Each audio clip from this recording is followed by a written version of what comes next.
जय माता दी।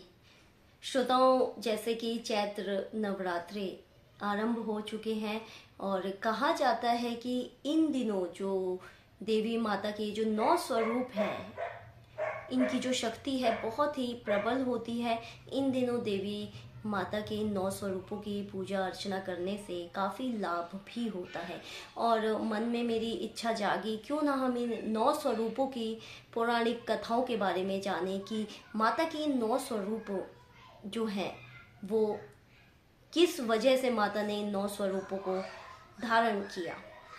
और वैसे कहा भी जाता है, प्रथम शैलपुत्री च द्वितीय ब्रह्मचारिणी तृतीय चंद्रघंटे कुष्मांडे चतुर्थकम पंचम स्कंदमाते षष्टम कात्यायनी च सप्तम कालरात्रिति महागौरी च अष्टकम नवम सिद्धिदात्री च नवदुर्गाः प्रकृतत नमामि ब्रह्माणे महात्म। तो पहला जो स्वरूप है वो है शैलपुत्री माता का, जिसे कहते हैं शैल अर्थात हिमालय, हिमालय अर्थात पर्वत, हिमालय की पुत्री, इसलिए उनका नाम रखा गया है। और उनकी जो सवारी है वो है बैल, जिसे हम वृषभ भी कहते हैं, इसलिए इसी कारण उनका नाम वृषारूढ़ा भी रखा गया है। तो इसके पीछे पौराणिक जो कथाएं हैं, वैदिक जो हमारी कथाएं हैं, तो उसमें कहा गया है जो दक्ष प्रजापति थे, उनकी जो पुत्रियां थी उनमें से एक पुत्री का नाम था सती, और उन्होंने दक्ष के विरुद्ध जाकर शिव जी से विवाह किया था। और एक बार की बात है, दक्ष प्रजापति ने भव्य यज्ञ का आयोजन किया, सभी देवी देवताओं को बुलाया, आमंत्रित किया, लेकिन शिव जी को आमंत्रित नहीं किया गया। अब सती माता को ये पता चलता है कि उनके पिता के घर में भव्य आयोजन है, भव्य यज्ञ है, और वो अपने पति शिव जी से आज्ञा मांगती हैं कि मैं जाना चाहती हूँ, मुझे अपनी माता से भी मिलना है, बहनों से भी मिलना है।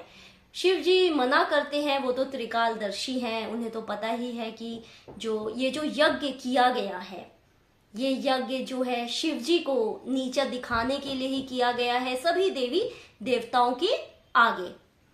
लेकिन सती जो है नहीं मानती है, मना करने के बावजूद वो अपने पिता के घर जाती हैं। अब वहां जाकर वो क्या देखती हैं, सभी देवी देवताओं का स्थान है लेकिन उनके पति का कहीं स्थान नहीं है।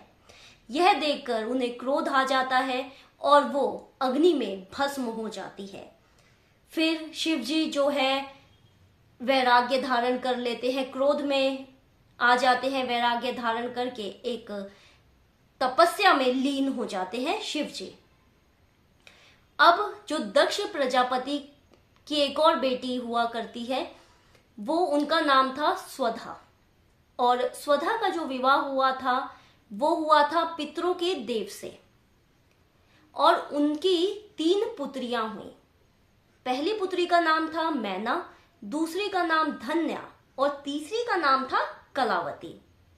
एक बार की बात है, जब ये तीनों पुत्री विष्णु जी को देखने के लिए जा रही थी एक श्वेत द्वीप पे, तो वहां पर क्या है, 4 कुमार आते हैं। उन 4 कुमारों को देखकर वहां पे सभी उपस्थित जो सदस्य होते हैं, लोग होते हैं, सब खड़े होते हैं उनके स्वागत हेतु। लेकिन वो जो 3 पुत्रियां थी, जो पितरों के देव से जिसका विवाह हुआ था स्वधा का, उनकी जो 3 पुत्रियां थी वो नहीं खड़ी होती हैं उनके स्वागत हेतु। यह देख के उन 4 कुमारों को बहुत ही क्रोध आता है और वो उन्हें श्राप देते हैं। लेकिन बाद में वो 3 जो पुत्री होती हैं वो उनसे क्षमा याचना करती हैं, तो वो जो 4 कुमार हैं वो करुणावश उन्हें क्षमा कर देते हैं और उन्हें वरदान देते हैं। पहली पुत्री जिसे जो मैना है, उनका जो विवाह हुआ था हिमालय जो पर्वतराज हिमालय है उनसे उनका विवाह हुआ। देवी पार्वती उनकी माता बनी, मैना। और दूसरी जो है धन्या, उनका विवाह राजा जनक जी से हुआ, जो देवी सीता जी की माता बनी। और जो तीसरी पुत्री कलावती, उनका विवाह जो हुआ था, उनका विवाह हुआ था वृषभानु से, जो कि राधा की माता बनी। तो इस कथा के अनुसार, इस वरदान के अनुसार, मैना और जो पर्वतराज हिमालय हैं, उनके घर सभी देवी देवता उपस्थित होते हैं और उनसे अनुरोध करते हैं कि आप जो है उमा की प्रार्थना कीजिए, तपस्या कीजिए, जगदम्बे की पूजा करिए। और देवी देवता ऐसा क्यों कहते हैं? क्योंकि उस समय ताड़कासुर नाम राक्षस जो है, ताड़कासुर नामक राक्षस का जो प्रकोप था बहुत ही ज्यादा फैल गया था। वो काफी ज्यादा अधर्म कर रहा था, सभी देवी देवता उससे परेशान था, वो कहीं किसी को रहने नहीं दे रहा था।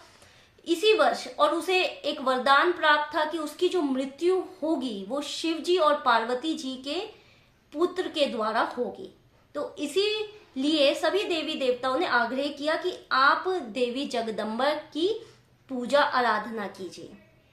अब मैना जो है, उन्होंने कठिन तपस्या की, कठोर तपस्या की। 27 वर्ष तक कभी निर्जला व्रत रखा, कभी कुछ नहीं खाया, सिर्फ पत्तों पे जीवित रही।